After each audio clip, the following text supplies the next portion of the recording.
I'm delighted to be here. And let me just thank Director Patricia Kell for this invitation. And I see my good friend Dr. Hayes in the audience. I know she's been putting up all kinds of memorials, and she's got me involved in her historical association. I know all of you all are members. If not, take out a membership. A little PR for my good friend there. And especially the efforts she's done with Mr. Sam Wakefield and Dr. Johnson and others. And while I was here, I had a chance to meet Mr. Ronnie Moore and Mr. Davis, who were in the trenches. And I just admired that. He has so much enthusiasm. Until I invited him to replace me because of what he's doing on radio and out in the community. Amen. And that's really what we need. Right. Amen. And I was just pleased to have my lovely wife, Dolores, come with me. Amen. Choked up. And I like to say to her, the river is wide and I can't stay, but I love you, baby, and I just can't hit it. And as we were coming here, we used a GPS, and I was telling Pat about this, and I was saying, thank you, God, that the internet hung up. We came down James Street, Vine Street, and I saw all them sugar cane patches that so much blood, sweat, and tears were expended in making this country the great country it is. That's right. Reconstruction. Reconstruction. It's a term that appears often, even today, when events occurs or people are elected. They'll say the first time since Reconstruction. It's a period of history that began during the Civil War and until 1877. And it's a period that has been characterized as a time of mismanagement and corruption and graft. Totally incorrect in terms of that being a total thing that you can say about Reconstruction. No people, no time period, no individual has a monopoly on morality, nor have we got a handle on corruption. In fact, we're living through one of the periods of, I didn't think I would see this kind of, what would you say, life for the truth, and the rolling back of things that Mr. Moore and I can remember when we didn't have that right to vote. And we see that before our eyes, some things that I never thought I would see. So Reconstruction basically means to restore, reestablish, or rebuild. For background, let's start a little bit on the Civil War. The Civil War is what T. Harry Williams called a pivotal event in American history. That means that things changed greatly after the war. Economically, politically, and socially, and intellectually, and any other ways, in many ways. A new path was established for the South and this nation. This path evoked separate and distinct reactions. To Southern whites, a way of life that had existed for almost 300 years ended. And much of Reconstruction is going to be an effort to try to re-establish that way of life that ended with freedom and the Emancipation Proclamation. A day of glory, a day of newness for black people. Both Northerners and Southerners had arrived. And significantly, they had been part of the efforts to win the Civil War. Louisiana produced more black troops than any other state in the Union. According to Abraham Lincoln, he called the entrance of blacks into the Civil War as the heaviest blow yet to the rebellion. Frederick Douglass, the great abolitionist, says that once you let the black man get upon his person, the brass letters U.S., let him get an eagle on his buttons and a musket on his shoulders and bullets in his pockets, and there is no power on earth which can deny that he has earned the right to citizenship in this country. This pivotal event caused the lives of 360,000 Northerners, as we know of. Over 38,000 blacks nationwide was killed, and over 258,000 Southerners. David Down and James Randall, two historians in their book, Civil War and Reconstruction, observed that, quote, if the Confederate wounded be placed at no more than half the Federal troops that was killed, it would seem that the great toll of military casualties exceeded 1 million individuals in the Civil War. We just don't know really actually how many were killed. Over between 180,000 to 200,000 black people nationwide fought in the Civil War. And as I indicated earlier, Louisiana provided 24,000 that we know of, which was the highest number of any state in the Union. When Sherman marched to the sea,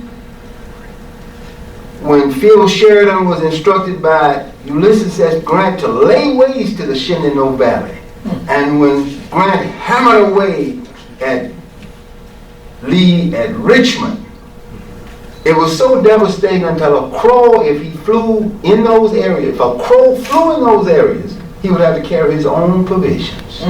It was devastating. The South was devastated by the war. It was fought in the South. And the South fought tenaciously. That's why it was so destructive. Southerners did not take defeat lightly, and the South did lose. Let's not start a new lie. The South lost. Okay? But Lincoln said, and I like to poke fun sometimes, with malice towards none and charity for all. That was not the vast majority of Southerners. Southerners' thoughts. They were thinking differently. Lincoln's untimely death and assassination shortly after the end of the war in 1865 caused his conciliatory voice to be still. His 10% plan, which was called Presidential Reconstruction, and Lincoln had been very reluctant to even institute the Emancipation Proclamation. You know, it was Frederick Douglass and other abolitionists and liberal-minded individuals who said, make the war one of liberation. And after a certain point in the war, after Antietam, Lincoln decided to issue the Emancipation Proclamation, which, as you know, applied to the rebellious areas of the South. It did not free black people everywhere. Right. So black people in South Louisiana were not freed by the Emancipation Proclamation, nor were they freed in West Virginia because that had withdrawn, nor in Jones County, Mississippi, because it had succeeded from secession. You see, all the slaveholding states did not go along with the South. So the Emancipation Proclamation applied basically to North Louisiana. It applied most, and if you read the Emancipation Proclamation, I encourage you to read it. It gives the exceptions of many of the South Louisiana parishes that it did not apply to. Iberville, St. Charles, St. James Parish, Orleans Parish, Plaquemine Parish, and many other southern parishes, which are called the Southern Region.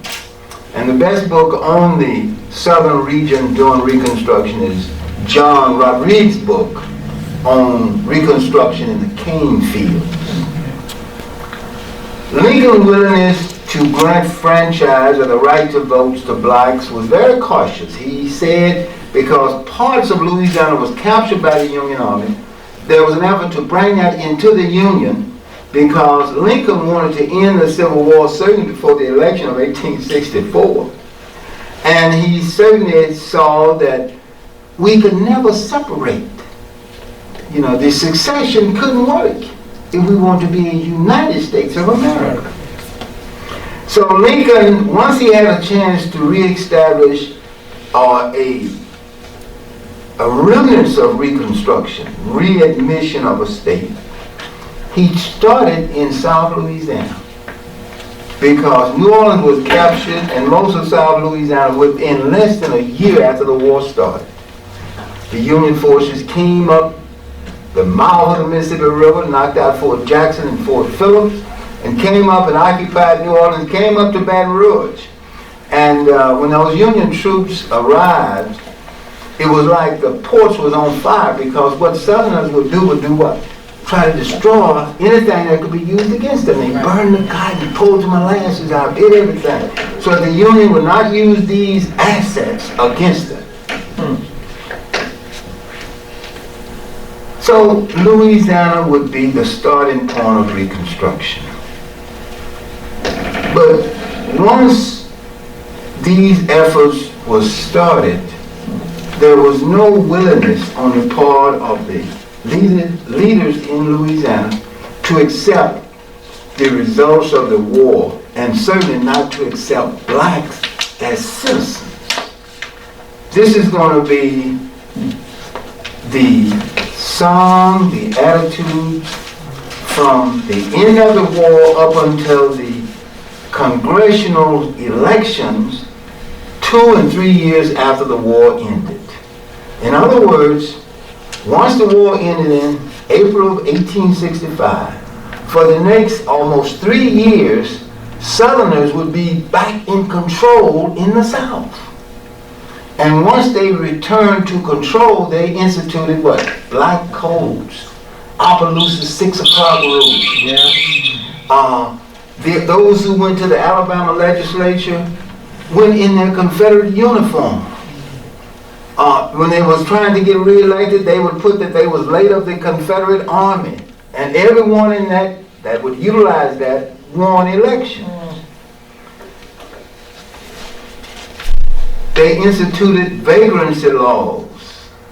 They were trying to do, as John Hope Franklin said, basically return blacks back to slavery, because this was a difficult pill for them to swallow. How would you say a person you've seen as property could now be your equal, could now have the right to vote? That was anti-everything you believed in. In Mississippi, for example, the legislature elected 2 men during this time period called Colonel Reynolds and Colonel Pearson. Both had commanded regiments in the Confederate Army. So it was like nothing had changed and everything had changed. Contracts between laborers and white employers were established in many instances, and this is going to be part of the crux of Reconstruction in the sugar region. That is, in some states they went and established sharecropping and the lien system. In Louisiana, the black former slaves pushed for wage labor. And that was due to the fact that sugarcane, and I observed a lot when I was driving here, the tall, ready to be harvested in a couple of months, and then the little small seedlings like. Sugarcane production was one of the most brutal and harshest systems that slaves could endure. I was reading a book by, I can't think of the author's name right now. Slaves on tobacco plantation was probably, this is horrible, but not as horrible. Those on cotton plantation were sugarcane production, but not as horrible. Difficult. I saw some of these large combines when I was driving, and all I could think of, and I shared this with my lovely wife, was the fact that, can you imagine having to go out there once they burn the cane where you get the leaves off the stalks? You have to be out there with snakes, with the machete. I saw a machete in the shed out there. Not the shed, but in the cabinet outside. And if you could see the wagons, I know you've seen them, where they had to pick how heavy sugar cane is. to pick up and put on these large wagons and drive the wagon with the mules and things. It was back-breaking labor.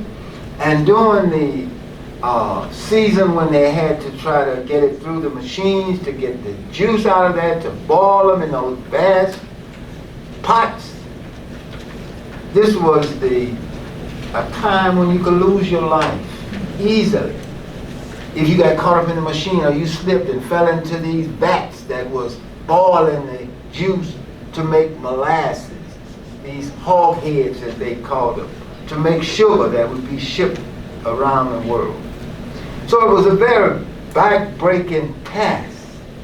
And so when slavery ended, blacks wanted wages. And sometimes they wanted to be paid not half and then half of their wages like the landowners wanted. They wanted contracts.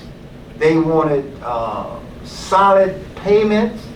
And the payments normally would be $15 to $25 a year, plus rations and housing. And there's going to be a big struggle later on for daily wages of $1 a day, which was the landowners pushed back against. So the condition of black people in the sugarcane region, and for those of you who think that not only blacks were oppressed by slavery, but the vast majority of whites were oppressed by slavery. You know, the class of individuals that owned the shadows on the tesh, the Weeks, was probably of slave owners, because in terms of whites that owned slaves, we're looking at less than 30% that were slave owners, slave breeders, slave traders, or anything to do with slavery. So slavery as a system oppressed the vast majority of whites. It retarded their growth. This class that owned the shadows on the tesh, or Homer House, or Oakley Plantation, or Rosedown, was a small slither. They were the 2%ers. You understand the 2%ers now, don't you? Yeah. They're the 2%ers now. And so slavery as a system oppressed black people, mainly, but it oppressed many whites, because those who were slave owners were not going to build schools, were not going to set up any social systems to help them, you see. And why they went off and fought in these wars, it was all because of their unity of whiteness, you see. You know, individuals are not concerned about you in most instances. So certainly those with wealth and fame and fortune, sometimes they can be less concerned than the regular run-of-the-mill person can be for you. But there are those rare individuals that are very giving with their resources and their times. So during this phase of the first phase of Reconstruction, of presidential Reconstruction, Franklin, John Hope Franklin, indicated that the relationship was that still of master and servant.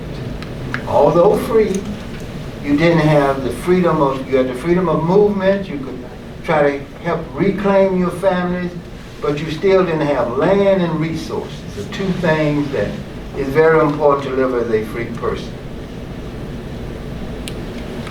Once Congress was elected that was of like-minded and Republicans who realized that the South had lost the war and wanted to try to at least see the war as nothing more than a 4-year struggle, and also they was interested in a Republican Party that blacks could participate in. Everybody had kind of an interest here. Things began to change.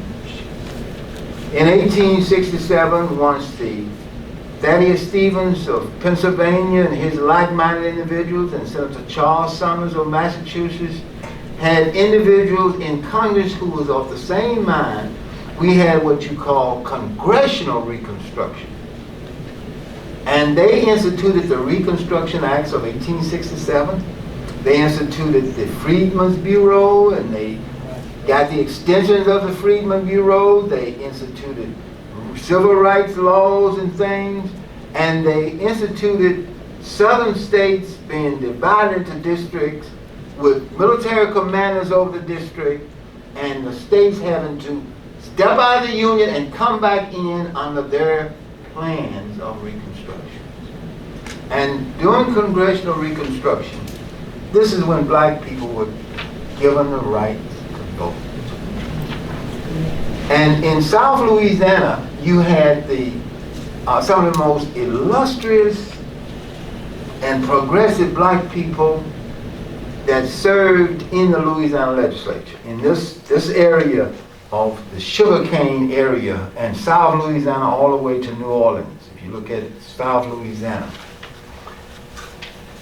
These individuals who were elected for the first time were individuals of some means, but what I like most about them is their focus. Their focus. These elected officials would be men from the community with a heart and a plan for the community. Now, one of the things that is always fascinating is when blacks first got the right to vote.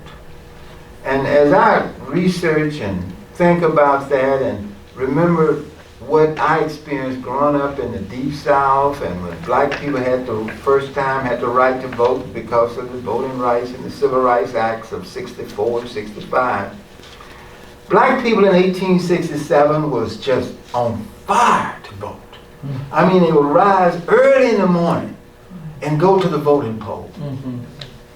They were kind of like what happened in South Africa during the election of Nelson Mandela, where the lines were long. That's the way they were in the 60s. The lines were very long. I mean, there was hustle and bustle at the election and voting polls.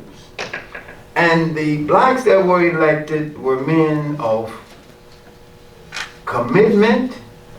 I found no large, corrupt group of men. And blacks had paid a heavy price for this right to vote. Whenever they tried to peacefully assemble prior to congressional taking over, in Memphis, Tennessee, you had riots where 45 blacks was killed, 2 white, 5 women were raped. In New Orleans, James Hollingsworth said it was an absolute massacre on July 30th, 1866, when blacks tried to peacefully assemble to question what was going on prior to Congressional Reconstruction. In addition, they had to confront, as I've said, those various black code laws. So once blacks had the right to vote, beginning in 1867, southern states had to draw up new state constitutions. Between 1867, fall of 1867, and the spring of 1868, most southern states were drawing up new state constitutions. In Louisiana, an equal number of blacks and whites drew up the Constitution of 1868. It was the most progressive constitution the state has ever had. Even the Constitution today would not be quite as progressive as that Constitution was, even today. And not only did they help put in place very progressive Constitution with a civil rights bill in the Constitution, but they had the Bill of Rights as stated in the U.S. Constitution, in the Bill of Rights, the first time that had been done in a state constitution. And these black men would also, many of them, go on to be elected as legislators. And their efforts would be monumental in my opinion. they would be monumental.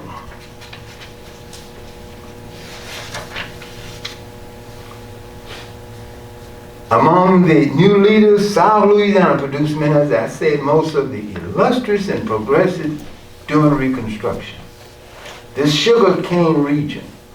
And as you know, this parish would not come online until 1868. It's carved out of parts of what? St. Mary and St. Martin parishes. So in this Constitution, you had people like Arnold Bernanou of the 3rd District, New Orleans, Dennis Burrell, ex-slave from St. John the Baptist Parish, Dr. Robert Cromwell of New Orleans, a delegate who was a native of Virginia, who had organized Union troops and had come in to help organize the Democratic Republican Party in the state of Louisiana. And two of my favorite was the Isabel brothers, Robert and Thomas Isabel from New Orleans. These are delegates to the Constitutional Convention. Some of them would go on to be in the legislature. P.B.S. Pinchback of New Orleans. And Pinchback would co-author, along with Isabel, the Article 13 of the Constitution of 1868, which was the first civil rights bill in a state constitution in Louisiana's history. J.D. Esnard of St. Mary was born free and a Union soldier. He was a delegate. Later served in the House, while Sethian Sneer of St. Martin's was a literate farmer and Union officer. The same for Robert Pondexter of Assumption Parish.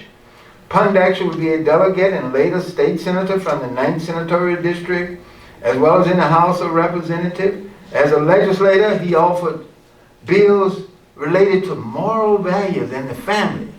And this is going to be a theme that these legislators and these black people will push for. They are going to listen at what Pondexter tried to do. He wanted laws to suppress obscene publication. Think about Facebook and Instagram. He outlawed concubinage, adultery, and he wanted a way to make legitimate the children of men and women living together out of wedlock. Think about Senator Cleo Fields of Baton Rouge. He had a bill he got introduced and passed that tried to eliminate the word illegitimate. You know, rightfully so. What is illegitimate? The child as God has ordained this birth. One of Pondexter's bill would be that was enacted, provided for children with free transportation to public schools. Think about that. That's something that we take for granted now. Okay? He tried to get the cities of Napoleonville and Donaldsonville incorporated, as well as give laborers the first privilege lien on crops of cotton, sugar, or other agricultural products raised by them in whole or in part. And that's going to be a big issue then and now. Who has the first lien? Whether it was the store owner, the landowner, or the worker. When you, with the crop that was produced. Pierre Landry of Donaldsonville, and some of you might go to that church there, that Methodist church in Donaldsonville with that beautiful artwork in the ceiling. Landry was, he pushed for legislation that would help blacks as workers have more rights to their labor. And as you know, Pierre Landry fathered 12 children. He was a minister who spoke to more individuals, preached to more individuals supposedly than any other preacher. But that's the father of L.B. Landry. Some of you individuals from New Orleans, L.B. Landry School. And all of his children were contributors and upward mobile individuals. L.B. stands for Lord Beaconsfield Landry. And he gave all of his kids very English-sounding and high-sounding names. He would be mayor, the first black mayor of Donaldsonville, and even to today, there's an award given to black mayors throughout the South, throughout Louisiana, that's named for him. Representative Vincent of St. James Parish, 1874 to 76, proposed a bill to recover payments for laborers who worked on the levee during the high water periods prior to that year and in future years, because that was something that they never got paid for. Throughout Reconstruction, blacks in South Louisiana, especially the sugar region, fought for wage labor. Wage labor, they wanted salaries. Unlike the cotton plantations that put sharecropping and tenant farming as part of the payments, you see. You know how that sharecropping goes. At the end of the year, you done pick 5 bales of cotton, and you go there, the man run the books up on you. Say you got to stay another 2 years because you came out still in the hole. So these sugarcane workers wanted wage labor, and that became a crucial issue throughout Reconstruction in southern Louisiana. Some parts of South Louisiana, but the river areas of North Louisiana, where blacks were certainly a majority of the population, and throughout Louisiana up until the start of the 20th century, the black population was higher than the white population. And yet during Reconstruction, blacks never served to their numbers in the legislature or in local positions. You see, blacks never were during the entire period of Reconstruction more than 1/3 of the legislature, although they was a majority of the population. You see, blacks was actively politically involved. For example, Pierre George Deslin of Iberville Parish had what he called the Moses Clubs, and there was other similar clubs in St. Mary Parish, Assumption Parish, Orland Parish, Iberia Parish. There was political organizations, there were rallies, and they were politically engaged in politics, which is going to cause the other segment of society to just go ballistic. It's going to be a bloodbath in some of these areas, in Coshado, in Colfax, in central Louisiana, Coshado up in north Louisiana, in St. Landry Parish. They are going to try to suppress the black votes by any means necessary.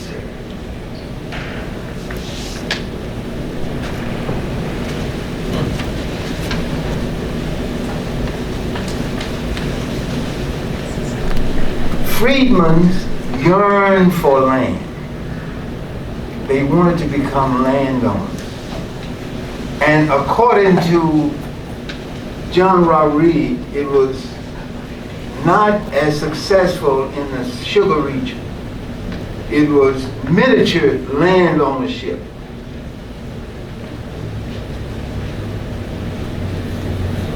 Complete salaries and payments for salaries was not, it was a fight to get that done. In an effort to control the former slaves and stop their voting and political involvements, violence and brutality was utilized. They called it bulldozing in the sugar parish, similar to the massacres I mentioned in Colfax, in Grant Parish, in central Louisiana. Here in Iberia Parish, especially, where we are today. According to the Baton Rouge Advocate, you had what they call police brutality or busted trust. I got all those articles in a folder. It would be laughable if these incidents was not as serious. A young man was shot while he was in the police possession, handcuffed, and killed himself. It would be laughable if these weren't so tragic. And in a sense, the antecedent of these kind of violence and inhumane acts were the white leaguers, which started right here in St. Martin and St. Mary and Iberia Parish. The white leaguers, which were a faction of the Ku Klux Klan. They established a stronghold in this region, the sugar region of South Louisiana. They were especially strong in the parishes of St. Mary and newly established Iberia Parish. And as I indicated, this parish was started in 1868 from portions of St. Mary and St. Martin parishes. Just to give you an example of what these elected officials had to subject themselves to, I'm going to read what we found about Alexander Francois of St. Martin's Parish. And we'll have a few of these for those who might want to purchase a copy. Let's look at Francois. Here's an elected state senator. He had a short and tragic career. Before going into politics, he had followed various occupations. He was born a free black in St. Martin Parish. He had been a butcher, a merchant, and a planter. He was utilized in May of 1869 by Senator P.P.S. Pinchback with these comments. Francois, Pinchback said, bore a character there in St. Martin of honesty and integrity that entitled him to the respect of the people. As his character upon the floor of this Senate, I believe none can complain of that, either as political friend or opponent. He was ever a quiet, gentlemanly, courtly member of this body. Now, Francois was killed. Look at how he was killed. Francois' death, which came after he served only 1 year of his 4-year term, went almost unnoticed in the conservative newspapers in the parish. The weekly Iberville South carried only several small items. One article was entitled "A Senator Cowhide." Reportedly, Senator Francois had addressed a letter to the citizens of St. Martin's during his campaign of 1868, given his family background. The report also stated that for generations, a white family, allied with 3 others in the parish, had ruled as a hereditary monarch. Francois named the members of the family and further asserted that there had been few evil deeds committed there without the involvement of a member of one of those families. Several weeks later, 2 men of the family approached Senator Francois in the town of St. Martinville and beat him severely with a cowhide, that's a whip, and a hickory stick. He was taken to New Orleans, where he died approximately 3 weeks later. That's just a seated state senator experiencing those kinds of incidents. And he was not the only one. Representative Francis St. Clair, a Monroe school teacher, was killed.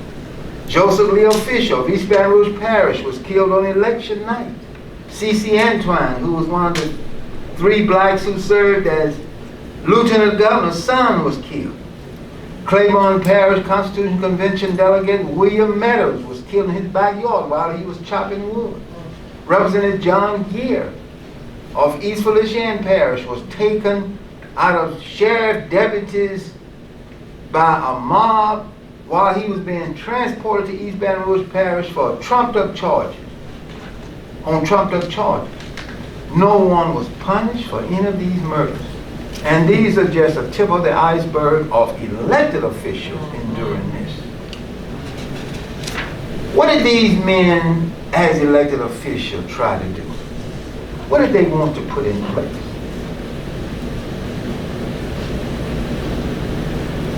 Reconstruction saw at least 1 black elected to national office. That was elected to the House, a man named Charles Nash. P.B.S. Pinchback claimed a seat in the U.S. Senate, but he was never seated, but he received the $16,000 that he would have gotten had he been elected. The first person to speak on the House floor, the U.S. House floor, was a man named J. Willis Menard of Louisiana. So at least 1 black served nationally. overall 22 blacks throughout Reconstruction nationwide served in Congress. What I want to say as I hasten to a conclusion, statewide there were some very prominent blacks elected to statewide positions. William Brown was Superintendent of Education for 4 years. Pierre George Deslon was Secretary of State. And the remarkable Antoine Dubuclet. Dubuclet served for 10 years as state treasurer. 10 years as state treasurer. He was a planter from Iberville Parish. Had 12 kids by 2 marriages. Sent all of his kids to France for their education. Some of them became medical doctors. Some of them did not come back. They said they was French people and stayed there.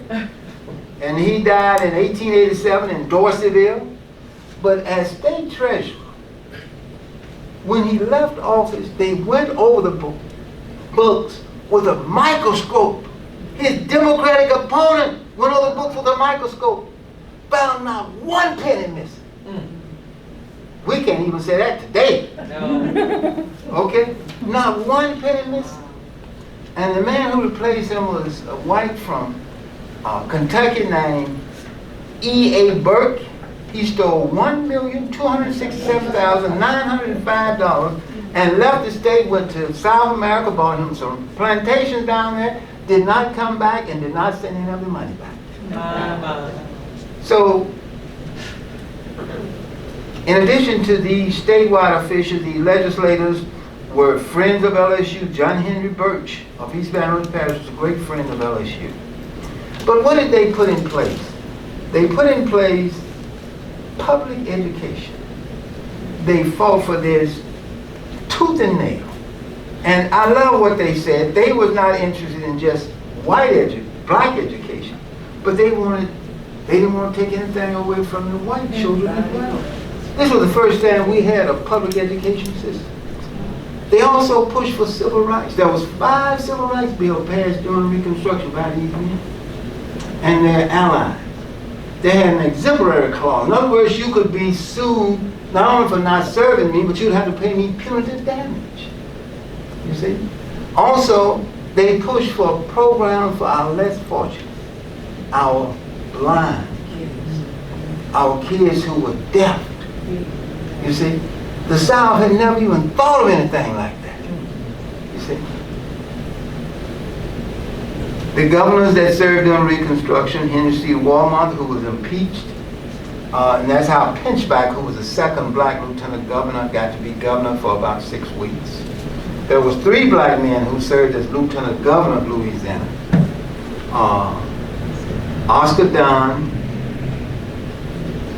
P.D.S. Pinchback, and C.C. Antoine.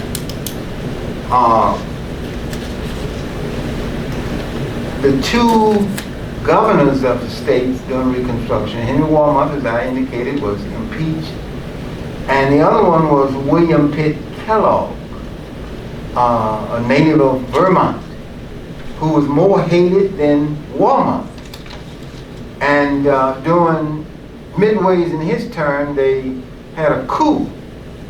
We got to know a little bit about that. They had a January the 6th, in which they were successful and really took over the state government, and they permitted Antoine Dubuclet to carry out his responsibility without bothering him.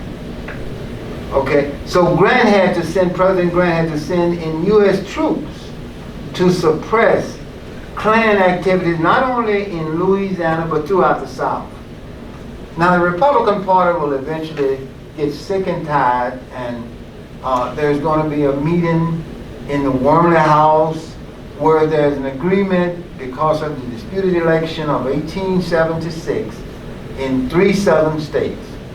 And they got together at this hotel that was owned by a black man in Washington, D.C., and they kind of set up a bargain, a deal, whereas the South would be left to Southerners. Troops would be withdrawn, and that was just a semblance of troops. Yeah. And the Southerners would get a position in the cabinet.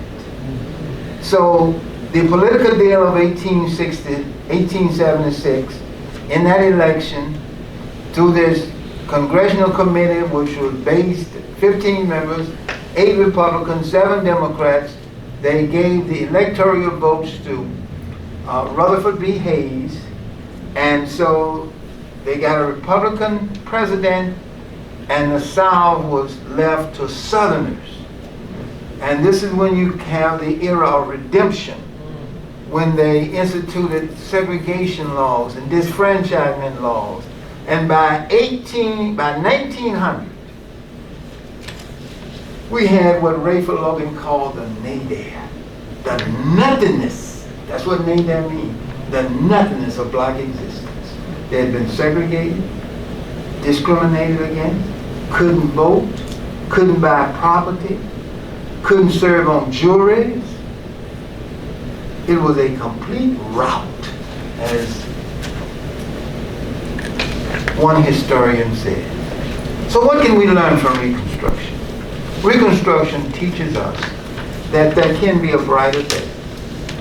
There was sunshine during Reconstruction. We didn't let women vote. Men, you know how we are. We're slow to come to the table sometimes. And it's kind of like Michelle Obama. It's like fighting a boxing with one hand tied behind your back. We're learning. You're helping us. And during Reconstruction, these women, if their men didn't go and do what they were supposed to do, wouldn't cook their food, wouldn't wash their clothes. Yeah. There's a good book on that effort, on how women was really the backbone then and the backbone today of many of our communities, you see. Yeah. So during Reconstruction, you had this forward movement of programs and policies. And then one historian says that the thing, W.B. Du Bois says, that the thing that they feared most, Southerners, were good government by black people. That was the biggest thing, and that's what they provided. Yeah. By and large now. And also, as a result of Reconstruction, lastly, we got the 13th, 14th, and 15th Amendments to our Constitution. And those are very important documents, important amendments rather, in our important document of the Constitution. Although, as you know, one of our congresspersons for 40-some years, every year in the Congress, proposed what? A law to eliminate the 15th Amendment. Did you know that? And I tell my students that, and at his death in 1972, President Richard Nixon was on the tarmac in Thibodeau. So we still have a lot of growth. But Reconstruction, I think, gives us some good examples of what is possible. And the programs and policies they try to put into place, it has taken us, in our lifetime, a chance to put some of these into place. So study it, read about it. You don't have to take my word. There's many books out there, especially in recent years. There's my volume is what we call part of the revisionist history, started by W.B. Du Bois and John Hope Franklin and Kenneth Stamp and Eric Foner. Now they have a neo-revisionist. So we're learning more about Reconstruction. And we are better as a result of it. But once again, we certainly think programs like this, where we're able to discuss issues like Reconstruction, we are better as a result of it. Thank you so much, and I'm told that I'm way over my schedule, but I might have questions, answers for any questions you might have. Thank you so much. Any questions for me? I've got a notepad, as I said, and I'll write all of what I should have said down right now. And your sources and information. Yes, sir. Any questions? Yes, ma'am. You did not bring up Samuel Wakefield. I knew. That's why I said it at the beginning. I know. That's why I said at the beginning. Yeah. But tell us a little bit about Samuel Wakefield. Oh, you want me to? Well, most people who know me know that, you know, the Wakefield family is a focus that I'm very passionate about, because their story is the story of Reconstruction. Yes. And Jim Crow slavery also. Sam Wakefield was one of those people Dr. Vincent studied, and I think you had him in his book, in your book. Not a Yes. whole lot, because it's hard to find information on this family. Couldn't find pictures, couldn't find a major Right. biography, but I am digging. Samuel Wakefield was born I shouldn't say he was born, but he was born in New Iberia, but he lived right down the street on St. Peter, down from Mesh's Donuts, a few blocks away from the Presbyterian church that existed at that time. He was our state senator, the only African-American state senator we ever elected from this area. And I found out he also had ran for representative, but he didn't win that election. But it's interesting, because in 1883, they said that he committed suicide. And I'm very suspicious of that. Because he shot himself twice in the head. Oh, yeah, that's hard. That's Bullet hard. went through the back like of a the gentleman right who was ear and handcuffed enlarged. and shot his head. Yeah, he Yeah. shot himself twice in the ear. There were a lot of suicides now, Yeah. right? Right, Which was suspicious. right. And so he picked up the gun, the witness said, and he shot himself again. And I'm thinking, who shoots themselves in the head and they aren't knocked unconscious? Yeah. You know, so, and his daughter was Dr. Emma Wakefield, who we've honored with the marker. Yes. And his son was our first and only black clerk of court here in Iberia. And he was a major hero of the Spanish-American War. He was one of those people that preceded Teddy up the San Juan Hill. Rough Riders, up San Juan Hill, and there was another one. John, you probably remember. But the point I'm making is that we have to correct history. Yes. There are things I was taught as a child and things that were left out, like Reconstruction. All I was told about Reconstruction is that it was bad. It was horrible for the South. And even though I grew up and I was part of the segregated black school system, those black teachers had to teach the curriculum as it was presented, right? Yes. So Reconstruction was not something that was delved into. I knew nothing about these great heroes of my own parish. Right. Yes. And the activism and the threats to their own lives that they were willing to endure. Right. So thank you for this. We need a Reconstruction, a conference on Reconstruction. Oh, that's right. Yes. We've had some, I know. but yeah, we need to do others. You're right. Mhm. And that's why I say these neo-revisionists are bringing so much more information. Yes, sir. Yes, Alexander Francois. I was excited that you would choose him. My first job was in St. Martin. I had no car. I had to walk from house to house. There were men like Mr. Simon who ran for mayor. There was a majority, and he didn't win. And the old women would say, remember what happened to Alexander Francois. Wow. And after all these years, even though they were in the majority, they could not get people elected because the people would say, if you elect them, they will die. Remember Alexander Francois. Wow. What's interesting is, to me, so I tried to find information in the parish about the death of Alexander Francois. Was there a trial? What kind of information we could find? One of the things that I was told that was interesting was that our area was under military occupation. So that those decisions that were made during that period are not available, but that they are in the basement at LSU. Is that so? Or what's up with that?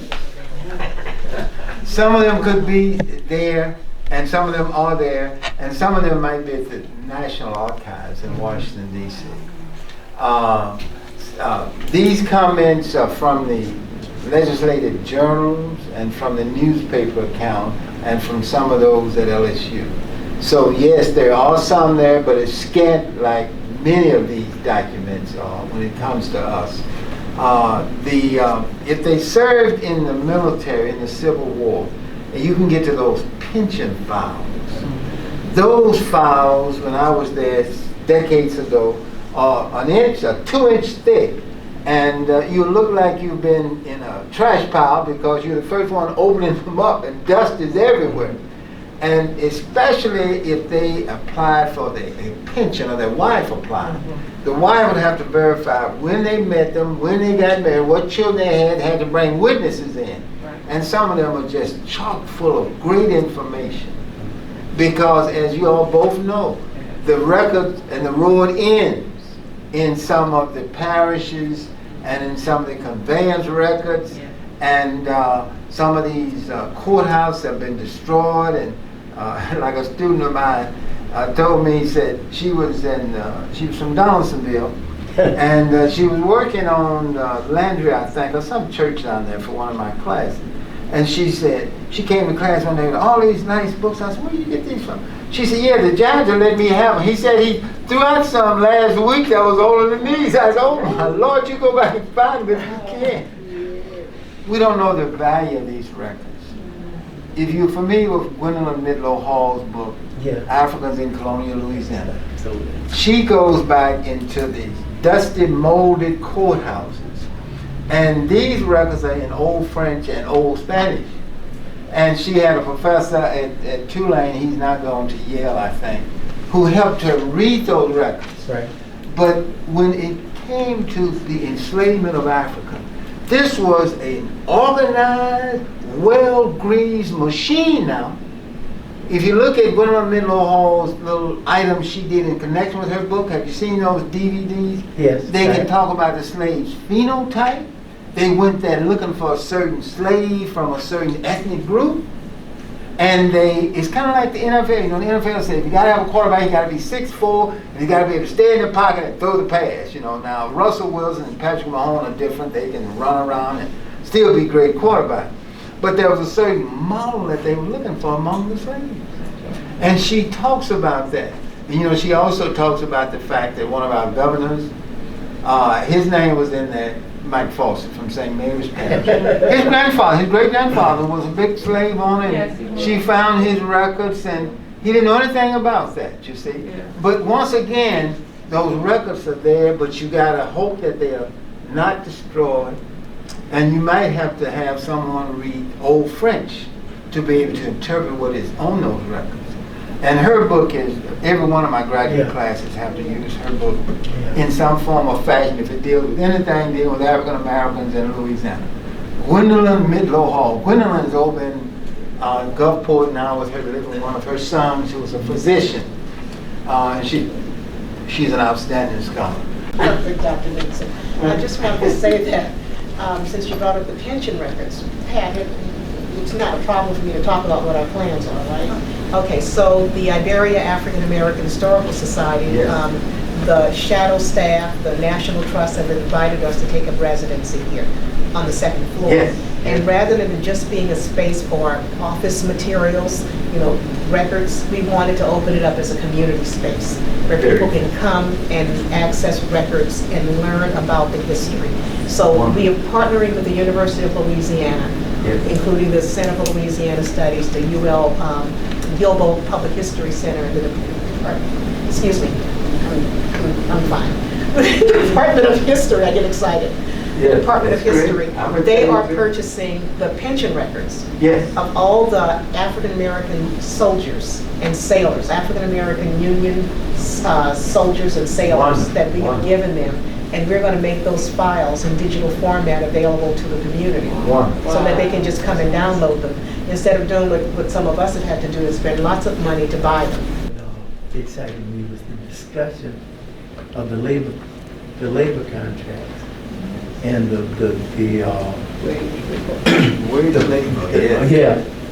and how before anything else happened, I would assume in the country that when the Army came and people thought that they were free, which was not a part of the discussion, and how the military people had to sit and negotiate with our people about these contracts. And every time I asked people about these contracts, they said, oh, it's simply a farm. But it seems to me that they wanted subsistence items, like property so that they could raise their own crops and all of those things. And as you travel down the highway, you see black people owning property, and you see a whole lot of things. So then I understand the owner said, well, we can't pay you. They said, give us script.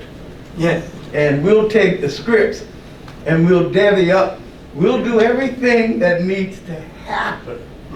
You'll go and you'll bring the hog heads or whatever they call that, and you'll sell them, and then we'll divvy up the profits. But that was all written, from what I understand. But I can't find those contracts and the sugar parishes and how they negotiated and how they were sold together in those negotiations. Yes. And they didn't call it slavery, but when the landowners talked about, and what about our slaves? They said, there is no mastery. Yes. We are free. Yes. They wanted to be called laborers, contract laborers, and they didn't want any discussion about mastery. That's right. That's right. But That's right. but this has been an exciting presentation.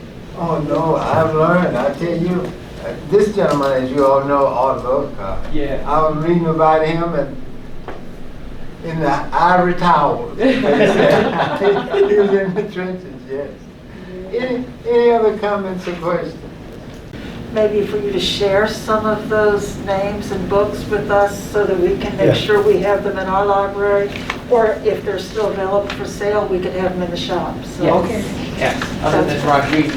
Okay. Yeah, we have the Rodriguez. You have the Rodriguez book, and certainly Stetson Kennedy's book,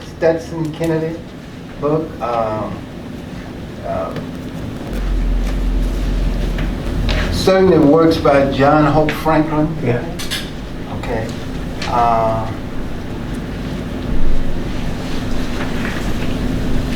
James Mcpherson's The Negro Civil War. James Mcpherson. Okay. That's been reissued by the press, so that you make sure you get that. And you know, the basic book on slavery in Louisiana is Joe Gray Taylor's book. And then, what's Malone's first name? Chariot Let Down. If they Google it, they'll find it. Yeah, Malone is her last name. Sweet Chariot is the name of the book, dealing with slavery. Eric Foner's book on freedom lawmakers. Eric Foner, F-O-N-E-R. He's still at Columbia, plus his book on Reconstruction won the Francis Parkman's Awards. You know, it's close to the Pulitzer Prize. And Stephen Hahn's book, they won the Pulitzer Prize title Underfoot. Stephen H-A-H-N gives just great information on local politics throughout the South during Reconstruction. My friend that just died, the professor that just died,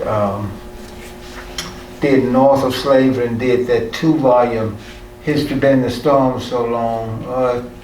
Almost popped up in my mind. Okay. And certainly works by John Blassingame and Mary Frances Berry.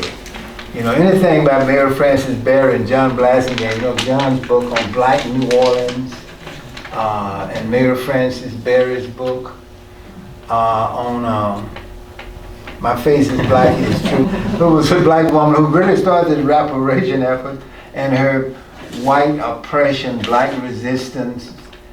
Mary's, I think, is still at Penn. These are just some of them that you should certainly try to get in your library. Okay. And you don't forget your book. Okay, yeah, well, yeah, black legislators in Louisiana during Reconstruction, and it's, they Southern Illinois University Press did another edition. I was so grateful. I couldn't change any of the text, but they did give me a chance to extend my introduction.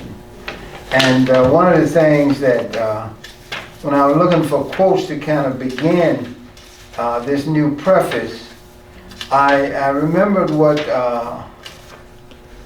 Robin Kelly said, and I thought it was very appropriate. Robin Kelly, since this came out during the election, shortly after the election of Barack Obama, Robin Kelly gave me a good quote in which he said basically that President Obama, this is the way Robin says it, and this appeared in the U.S. News and World Report. President Obama also is a political descendant of the first generation of black lawmakers elected during Reconstruction, when ex-slaves won the right to vote, held office in the state houses and assemblies and Congress, and helped draft the most democratic state constitutions in the history of the country, provided free universal public education, funds for roads and infrastructure, and services for the poor and the physically disabled.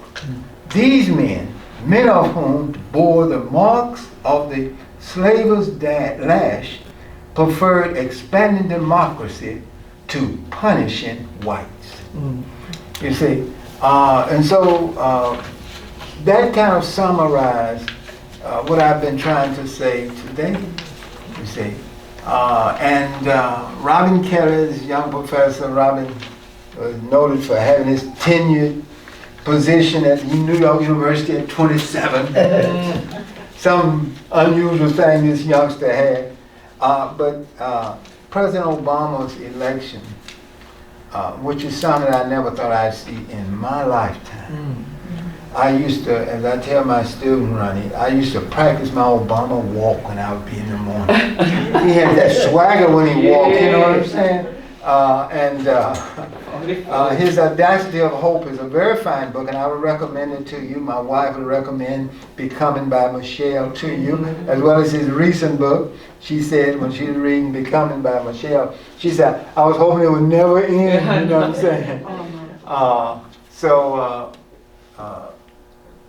That is something, and he really, with that Affordable Care Act, was the kind of legislation that these Reconstructionists would have been involved in. And that pre-existing condition is a game changer. That's a game changer, you know. Because I remember once you couldn't get insurance if you had cancer, you thought you had cancer, you didn't go in and get a test.